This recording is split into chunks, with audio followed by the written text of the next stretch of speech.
वो दासियाँ रानियाँ देखिए, ये पूरी लकड़ियाँ हैं नीचे, और ऊपर जो 16,000 रानियाँ और दासियाँ थी उन्होंने अपने आप को आग के हवाले कर दिया था।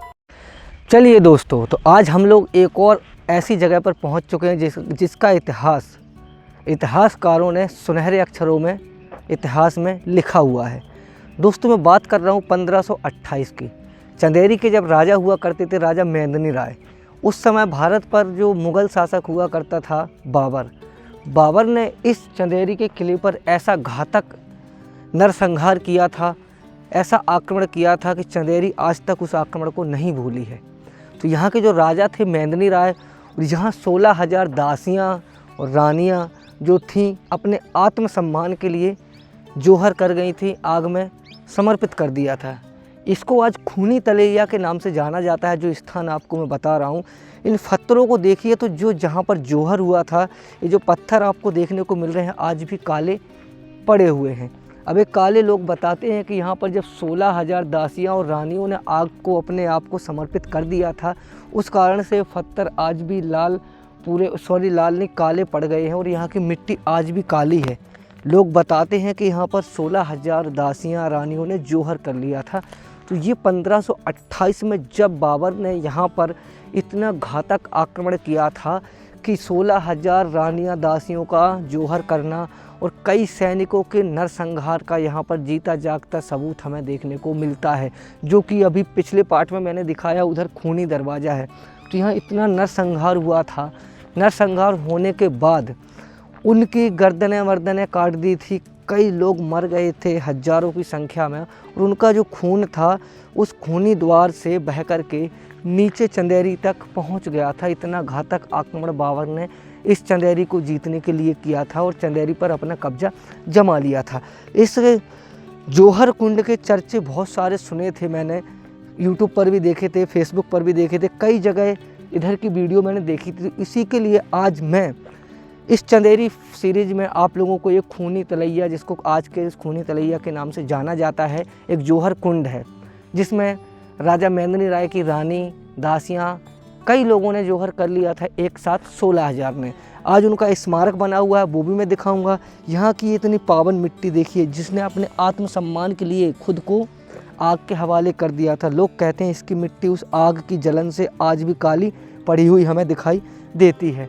कितना ये सच है, कितना झूठ है, ये आप लोग कमेंट में ज़रूर बताना। लेकिन जहाँ तक ये सच है तो क्योंकि यहाँ पर आपको जौहर स्मारक बना हुआ दिखाई देगा, जिसमें रानियाँ जलती हुई उनकी तस्वीरें देखने को मिलेगी। तो आप मेरे साथ बने रहना, वो चीज़ें मैं दिखाऊंगा। और यहीं संगीत सम्राट बैजू बावरा जी की समाधि स्थापित की गई है, जो यहाँ मध्य प्रदेश के महान सम्राट हुआ करते थे, संगीतकारों में उनका नाम बेशुमार हुआ करता था। तो यही वो तलैया है, खूनी तलैया, जिसे जौहर कुंड के नाम से जाना जाता है। आइए हम चलते हैं और आपको वो जौहर स्मारक दिखाने का प्रयास करते हैं, दिखाते हैं और आपको समझाते हैं कि किस तरीके से वो जो मूर्तियाँ बनी हुई हैं उसमें जलती हुई चिताएँ आपको दिखाई पड़ेंगी। वो सब आपको हम आगे चल के दिखाते हैं। आ जाइए।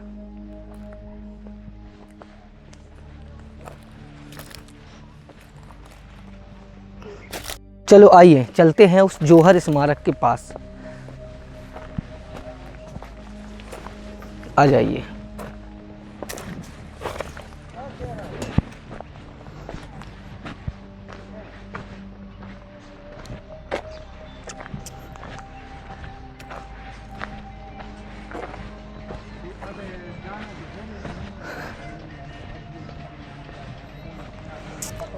देखिए, धीरे धीरे हम लोग आगे बढ़ रहे हैं। तो जो जौहर स्मारक बना है उसका आपको चित्रण दिखाने का प्रयास करेंगे। चंदेरी फोर्ट है, जो चंदेरी फोर्ट आज से हज़ारों वर्ष पुराना इतिहास भी यहाँ का माना जाता है, क्योंकि लोग बताते हैं कि जो छेदी नरेश हुआ करते थे, राजा शिशुपाल, उनकी नगरी ये हुआ करती थी। ये जो घटना घटित हुई थी, जौहर हुआ था, ये हुआ था बुंदेला राजा मेंदिनी राय हुआ करते थे, उनके शासनकाल में यहाँ पर 1600 रानियाँ दासियों ने जौहर कर लिया था। देखिए यहाँ पर लिखा हुआ है, आपको दिखाई पड़ रहा होगा, जौहर स्मारक चंदेरी। ये है जौहर मोनूमेंट फोर्ट चंदेरी, ये चंदेरी का जौहर स्मारक है। तो हम वहाँ चलेंगे, उससे पहले जूते वगैरह खोल लें, क्योंकि ये स्मारक है इतने महान योद्धाओं के, रानियों ने अपने आत्मसम्मान के लिए लड़ाई लड़ी थी, अंतिम समय में अपने आप को आग के हवाले कर दिया था। तो ऐसी जगह पर हमें जूते चप्पल पहन के नहीं जाना चाहिए। तो दोस्तों देखिए, हम लोग आ चुके हैं इस जौहर स्मारक के पास, चलते हैं इसके ऊपर। ये देखिए आप, ये देखिए आपको यहाँ दिखाई पड़ रहा होगा कि लिखा हुआ जौहर स्मारक चंदेरी। राजा मेंदिनी राय उनके वीर सैनिक जिस समय हताश होकर बाबर बादशाह की फौज से अपना अंतिम युद्ध करने का निर्णय ले, उस समय इस ताल के किनारे विक्रम संवत 1528 माघ सुदी 7 बुधवार को कुछ समझ में नहीं आ रहा है इसमें, बरसती राजपूत वीरांगना ने बड़ी वीरता से जौहर मनाया, अर्थात जीवित ही अपने आप को अग्रिम में समर्पित कर दिया, जैसे आग में समर्पित कर दिया था। ये सब कुछ यहाँ पर लिखा हुआ है।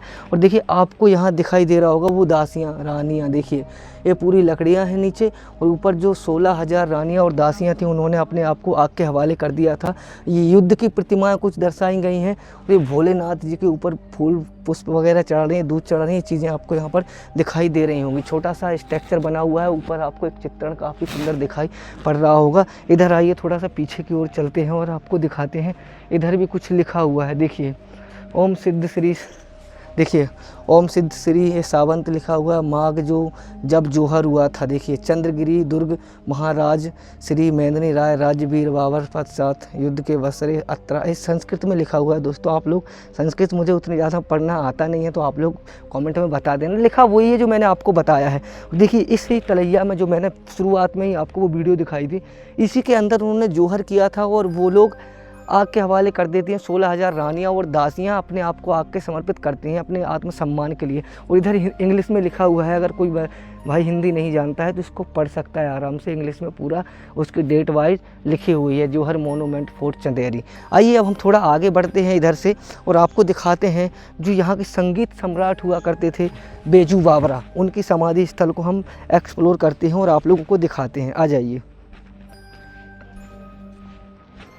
आइए चलिए, क्योंकि जो हमारे मध्य प्रदेश के संगीत सम्राट बेजू बावरा हुआ करते थे, संगीतकारी में उनका नाम बेसुमारी से लिया जाता था, तो उनका यहाँ पर समाधि स्थल हमें देखने को मिलता है। देखिए ये लिखा हुआ है संगीत सम्राट बेजू बावरा की समाधि, संगीत सम्राट बेजू बावरा टॉम्ब, ये उनका समाधि स्थल है। आइए देखिए, इतने महान संगीत सम्राट जिनकी गाथाएं दूर दूर तक फैली हुई, इनके संगीत जब एक गाते थे तो दीप जल उठते थे, ऐसा लोग कहते हैं। इतने महान संगीत सम्राट के समाधि स्थल के पास आज हम लोग आए हैं, आप लोगों को दिखा रहे हैं। तो आपको लाइक करना है, ऐसी चीज़ें हम आपको दिखाते रहते हैं जो हमारे ओल्ड पुरानी चीज़ें हैं, जो हमारा पुराना कल्चर है, राजा महाराजाओं का रहने का स्थान है, ऐसी चीज़ें आपको हम दिखाते रहते हैं। ये बना हुआ है चंदेरी का वो शिशुपाल महल, जिसमें माना जाता है कि जो महाभारत काल में जो श्री कृष्ण के कजन भाई थे शिशुपाल, उनका महल इसको बताया जाता है। तो इसको भी हम लोग एक्सप्लोर करेंगे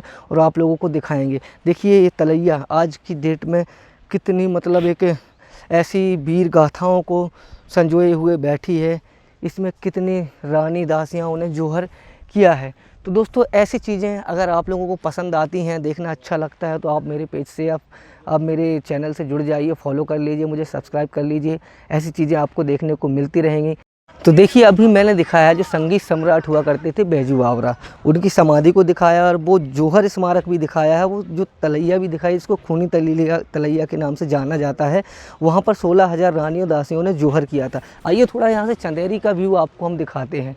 जो चंदेरी है आपको यहाँ से देखने को मिल रही होगी, बहुत ही विशाल का है, एक बड़ा शहर है, जहाँ पर आपको मैं बता दूँ यहाँ की जो साड़ियाँ हैं वो बहुत ही ज़्यादा फेमस हैं, विदेशों तक में यहाँ की साड़ियाँ जाती हैं, यहाँ से एक्सपोर्ट होती हैं। और देखिए पूरा ये चंदेरी शहर बसा हुआ है, यहाँ पर कई महल आपको देखने को मिलेंगे, सामने ही कुछ महल देखने को मिल रहे होंगे, आपको दिखाई दे रहे होंगे। तो ऐसे आइए, इधर आइए, थोड़ा सा आ जाइए। देखिए इधर से आपको राजा और रानी महल देखने को मिलेगा, सामने ही राजा रानी का जो महल है 15वीं सेंचुरी का बना हुआ महल है, 15 सेंचुरी का महल बना हुआ दिखाई दे रहा होगा, जिसमें राजा रानियाँ रहा करते थे। और इसके अंदर ही वो स्त्री 2 मूवी का पूरा शूट हुआ था, बहुत सारे सीन इसमें फिल्माए गए थे। और ऊपर पहाड़ी पर कुछ मकबरे, कुछ मस्जिदें, कुछ मंदिर आपको देखने को मिलेंगे, क्योंकि यहाँ की 50% जो आबादी है वो मुस्लिम है और 50% आबादी हिंदू है। तो यहाँ पर सब लोग एक मिलजुल कर ही रहते हैं। और देखिए चंदेरी का जो अभी आपको मैं बता दूँ आर्कोलॉजिकल जो है उन्होंने अपने संरक्षण में लिया है, तो बहुत ज़्यादा रेख देख होती है, यहाँ का रख रखाव भी बहुत ज़्यादा है। और ये अपना फ्लैग देखिए हिंदुस्तान का हमेशा ऐसे ही लहराता रहता है और ऐसे ही लहराता रहेगा। एक समय था जब हमारा देश गुलाम था, लेकिन आज इंडिपेंडेंस है और स्वतंत्र है। तो ऐसी चीज़ें, साफ़ सफाई का यहाँ ध्यान देना चाहिए, इन चीज़ों को संजो के रखना चाहिए।